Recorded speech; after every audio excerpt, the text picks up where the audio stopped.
Hey everyone, and welcome to my channel.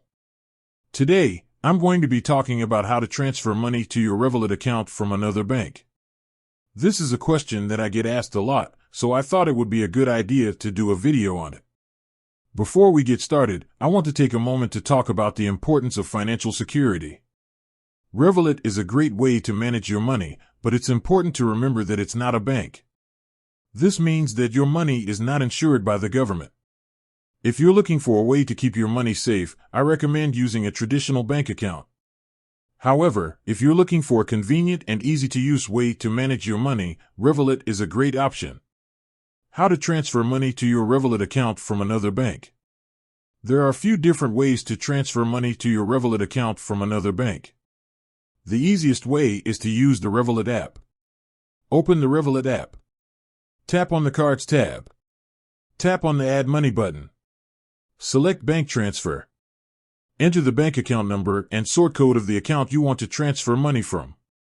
Enter the amount of money you want to transfer. Tap on Confirm. The money will be transferred to your Revolut account within a few days. Another way to transfer money to your Revolut account is to use the Revolut website. Go to the Revolut website. Log into your account. Click on the Cards tab. Click on the Add Money button. Select Bank Transfer. Enter the bank account number and sort code of the account you want to transfer money from. Enter the amount of money you want to transfer. Click on Confirm. The money will be transferred to your Revolut account within a few days. You can also transfer money to your Revolut account using a bank transfer. To do this, you will need to provide the bank with your Revolut account number and sort code. Once you have the information, you can go to your bank and initiate a transfer.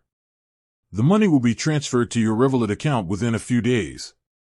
I hope this video has been helpful. If you have any questions, please leave a comment below.